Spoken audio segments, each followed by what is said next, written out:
Kasi yung trabaho po namin dito as an artista, hindi naman po siya palaging meron eh. Yeah. So, yung mga times na before po PBB, wala na po talaga akong maibigay. Kahit na 5,000 pesos na para sa akin, bibigay ko na lang sa kanila. Tapos mag-noodles na lang ako, ganun na lang. Ganun yung kaya kong ibigay sa kanila. Talaga? Bahala na wala akong kainin, basta sila merong makain. Kasi maliliit man, ako yung gutom ko, kaya ko naman tong tiisin. Yung mga maliliit, ayaw ko kasi na pupunta ka ng school, tapos gutom.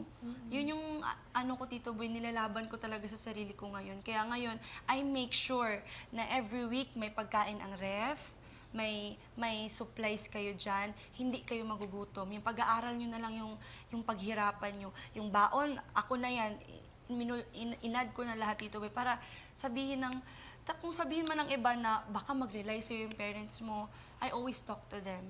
Mami, hindi to madali ha. Mami, nahirapan din po ako. Hingi din po ako ng alalay sa inyo.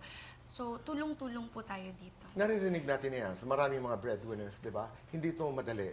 Pero gagawin ko ang lahat para maayos lang ang buhay natin. Pero do your share. Pag-aral ka. Tsaka ang hirap tulungan ng taong ayaw tulungan yung sarili nila. Tama.